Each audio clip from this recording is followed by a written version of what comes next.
The year is 451 CE. The twilight of the Roman Empire looms over the blood-soaked lands of Western Europe.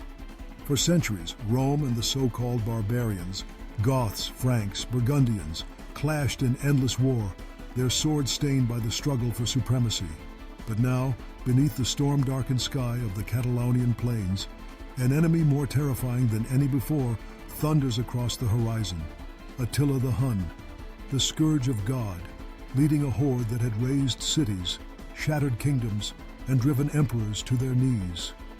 This is the day Romans and barbarians set aside old hatreds, united by desperation, to fight for the fate of their world. Across the great plains of Gaul, the earth trembles beneath the boots of hundreds of thousands of men. The numbers are almost mythic. Ancient sources whisper of 300,000 warriors gathering for the slaughter, as if all the armies of the world converged in one place. At the heart of this alliance stands Flavius Aetius, Rome's last great general, a man who knows both the art of war and the art of survival in an empire crumbling from within. By his side, not Roman legions alone, but Visigoths led by their fierce king Theodoric, Franks bristling with axes, Alans on their shaggy war horses, and countless others who, until this moment, would have gladly died fighting Rome. The stakes are clear. Attila's Huns are not mere raiders.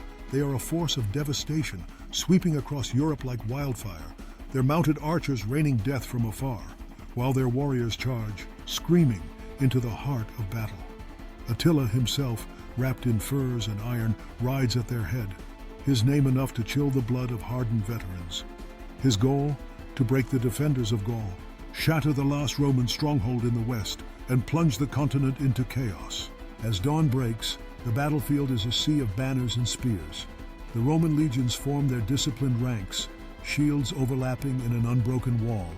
The centuries-old tactics of empire tested one last time. Beside them, the Visigoths gather in tight clusters, their heavy swords ready, eyes burning with the memory of past betrayals and lost homelands.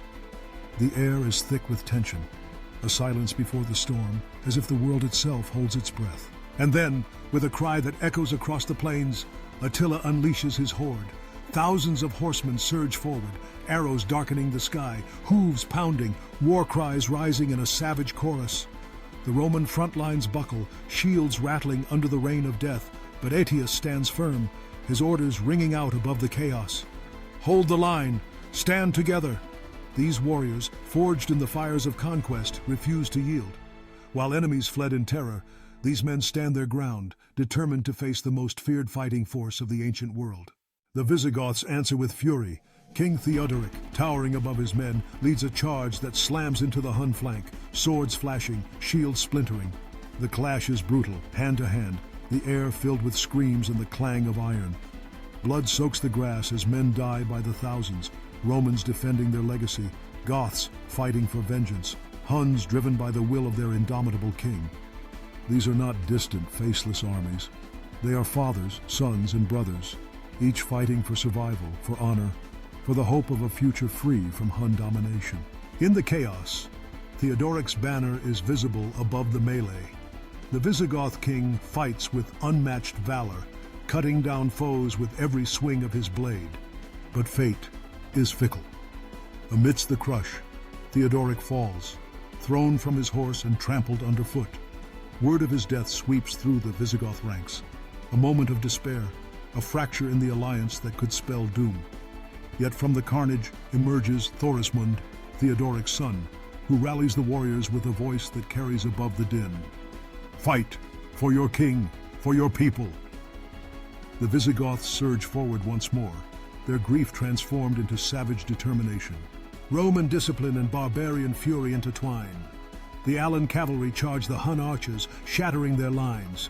Franks and Burgundians clash with Ostrogoth allies of Attila, axes and swords rising and falling in a relentless rhythm. The ground becomes a graveyard, soaked with the blood of heroes and villains alike. No quarter is asked, none given. The brotherhood of soldiers, the desperate last stands, the frantic counterattacks, turns the battlefield into a crucible where empires are forged and broken. Aetius, the master tactician, sees the opening.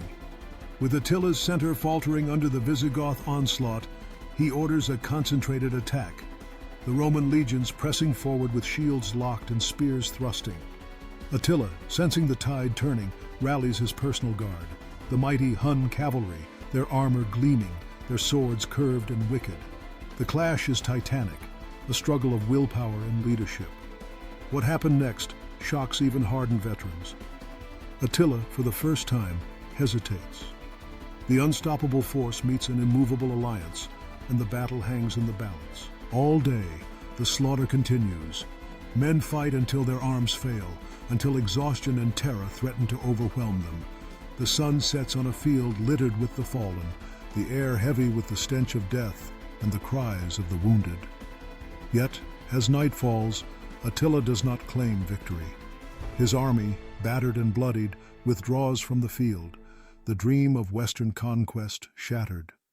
The alliance, Romans and barbarians, once mortal enemies, has held. The Catalonian Plains have become a monument to sacrifice, courage, and the desperate measures taken to preserve civilization. The cost is staggering. Ancient chroniclers, awestruck by the carnage, speak of hundreds of thousands dead, a number almost beyond comprehension. Theodoric lies among the slain, a king remembered for his valor. Thorismund, battered but unbroken, assumes his father's mantle.